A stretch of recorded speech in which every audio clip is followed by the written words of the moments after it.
Hey everybody, it's Bob Crossan, Senior Managing Editor for Water and Waste Digest. I'm here today with Ronak Okoye. She's the Director of Community Benefits for the San Francisco Public Utilities Commission, or SFPUC. Thanks for being on the call, Ronak. Thank you for having me.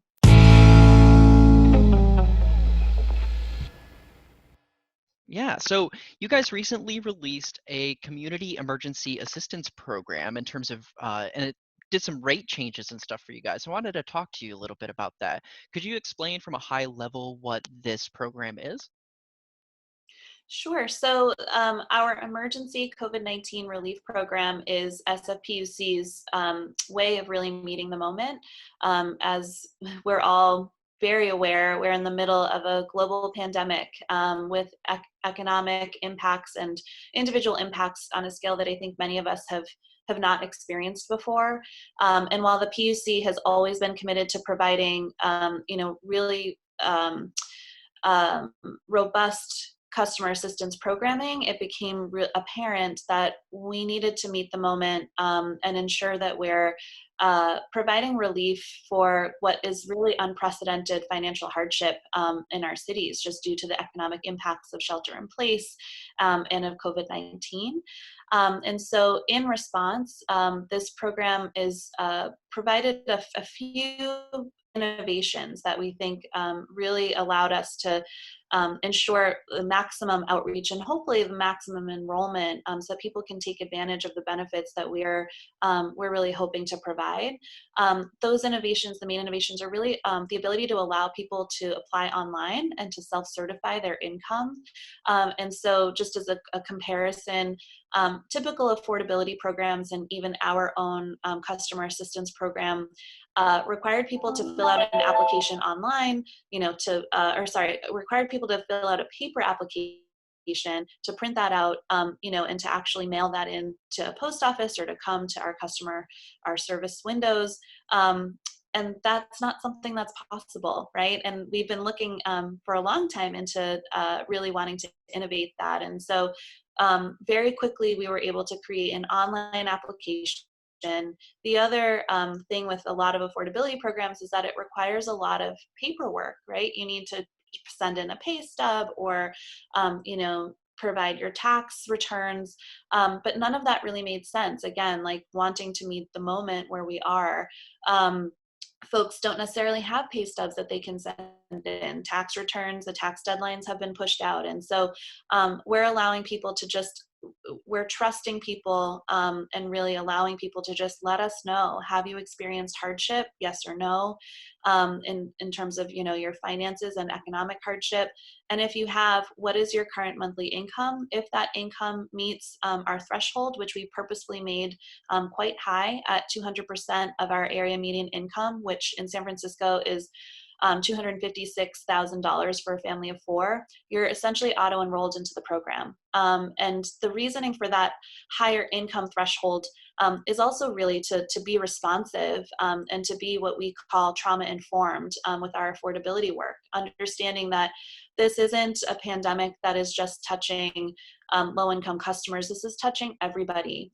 Other programs like down payment assistance programs that the city runs, or what we call our worker housing, so housing that's built just for teachers or just for police officers, 200% AMI is the threshold for those types of programs. So again, really thinking about who are those folks in the city that, maybe typically are doing okay, but with unemployment reaching close to 12%. And, that's thousands and thousands of people who are now not have qualified for a low income program, but really are still experiencing hardship. So you mentioned that there's some differences with this affordability program compared to what would normally be done for affordability because of the extreme hardship that's being felt, and that it's not just the most disadvantaged people in your customer base and in your community. Could you talk about why it's important to have programs like this, even outside of just the emergency situation that you find yourselves in now? Sure. Yeah. I mean, I think truly it's our duty as public servants and as a public agency to meet the needs of our customers, and really for our communities that we serve has been a long-term commitment of the SFPUC. We provide critical services. We provide water, power, and sewer. These are really essential to the overall health and well-being of our communities. Their unique circumstances, again, of shelter in place have just put additional usage on residential customers. We're increasing bills. So all of that is to say, as a public entity and as a public agency, it is our duty to meet customers where they're at. So affordability right now in shelter in place is something really unique. And as you're stating, affordability, particularly again in a city like San Francisco, where again, that area median income that I just talked about is quite high. And there's growing income inequality in our city and in our nation that we understand and that we see. It's really important for us to make sure that these critical services that we provide that everybody needs, right? No one can go without power in the United States. Folks can't go without their water. It really is, a human right in many ways. We need to make sure that it remains accessible in the pandemic and after the pandemic. And we were always thinking about this even before the pandemic.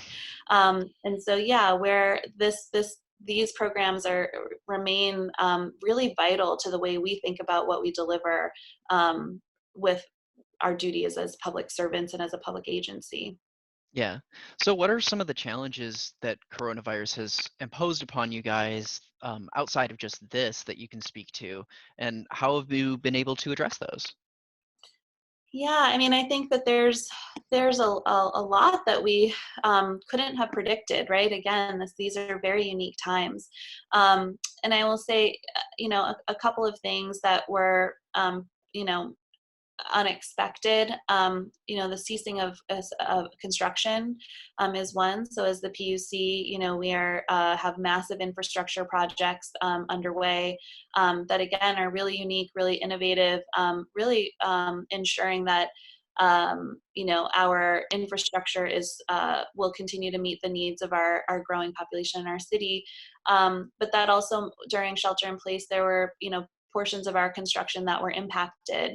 We had a few community centers as examples of things that were on the community benefit side, at least, where construction was ceased, which impacts our timelines and all of that.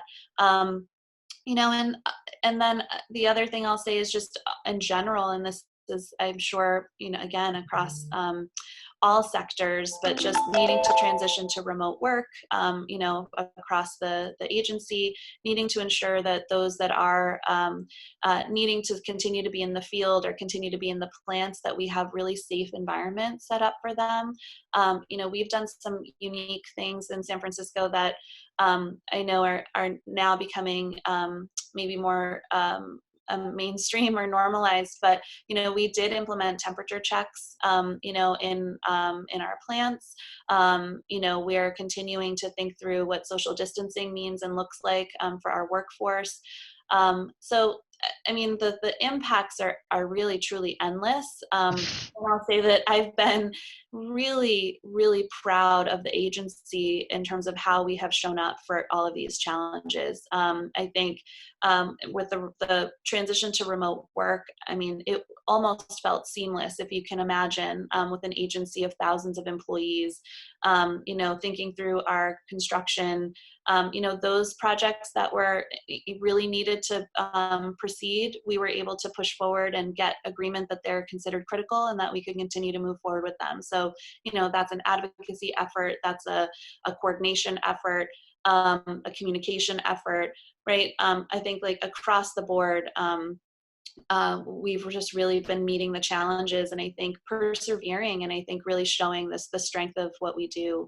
And then the last thing I'll say is, again, as a public agency, we are required to show up as disaster service workers across the city. And so we have our own emergency operations center, as many cities have. And many of our staff have been deployed to the emergency operating center. So just again, from a we're showing up for our agency, we're showing up for our customers, but really we're showing up for our whole city. There are challenges with that in terms of how we staff and how we prioritize. And I will say, I think that we're, as an agency, just really happy to be doing our part. And I've been really proud of how we've been doing that. Yeah. So the last thing I wanted to touch on is just your public outreach strategies and whatnot. How has coronavirus changed the ways that you're going about your public outreach? And do you think that there's elements of that public outreach and what you have changed that will continue beyond just this timeline that we're in and the situation that we find ourselves? Hmm. Yeah, great question. And yes, our outreach has absolutely shifted to, again, kind of meet the moment and meet these unique circumstances. As I mentioned earlier, San Francisco has a robust emergency operations center. And so the PUC, and particularly with our emergency customer assistance programming, we have been, really keen to integrate and ensure that our work is completely aligned, and is really being deployed partially through our emergency operating center, which is, the place that is ensuring every resident of San Francisco understands, the services that are available to them, all of the new policies as they're getting, deployed, both published and deployed, et cetera, et cetera. And so that has looked like, I mean, there are door hangers on every single resident's door, that talk about all of the emergency programming, and SFPUC is headlined in that. We are piggybacking on some of these really robust and, beautiful food delivery services that the city is doing for vulnerable populations, ensuring that, we have our publications and mailers and information, piggybacking on all of that. And so that folks are getting their food, and they're also seeing about, what, if you're an SFPC customer, we have a lot that, is available for you. And thinking through, for our non-English speaking populations, different ways of getting there, to, the information out there. So I think, again, particularly because this is a time of emergency, everyone is reading the news constantly because you're trying to keep up with the changing landscape. And so we have been in conversations in getting advertisements out on Spanish language radio, getting ads into the Chinese language newspapers, right? So really trying to think about, where are people actually getting their information? Where are they naturally going? Posters in grocery stores, right? So that is really the space that we're going into. It's really, really about meeting people where they're at. In addition to the typical social media, mailers in your bill, all of that stuff is happening as well. And I think as we project out into the future, it remains our responsibility to really truly have our finger on the pulse of our city, and the finger of our service territory, and also, all of our customers there within. And so part of that for us is, one, continuing to understand where are the places where people are going, right? I think it was, now it's been really grocery stores in your home is pretty much like, those are the places where people are, anything related to food, right? Piggybacking on that. But as places start to open up, like, we know that we're really lucky in San Francisco to have a lot of open spaces, and those open spaces are starting to open up more and more. People are congregating. So, like, really starting to see and think about, where are people going to be, and what are the best places for us to get information out that just meet, like, really the human behavior at this moment. Yeah, just leveraging what you know they're already doing and saying they're already going to be here, so we should message in that spot. Exactly. Yeah. Exactly. No need to recreate the wheel. And when I'm talking about our customer assistance kind of bundle, it's not just the program that I talked about with our emergency affordability work and customer assistance work, but, we've shut off, we've suspended all of our shutoffs. We've suspended any liens. We're waiving late fees. Anyone who rents property from SFPUC, we have rent deferment programs. So, we're thinking through what the response for our business partners and customers are, which is, I know, a really big priority for the agency as well, because we know businesses are really impacted right now. So, again, we're really trying to do our part and meet the moment, and we're excited about our ability to do that. It really does make us feel proud to be able to support our customers right now. Yeah. Well, that's awesome. That's awesome stuff. And thank you so much for meeting with me today, Ronak. It's learned a lot and learning a lot about what you guys are thinking about when you're doing these kinds of programs. So it's really cool to hear. Great. Thank you. Thanks for having us. Yeah. So where can people go to learn a little bit more about this program and get some more finer details on it?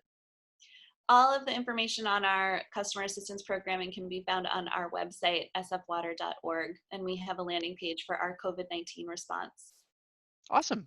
Cool. Great. Well, thank you so much, Ronak. Thank you.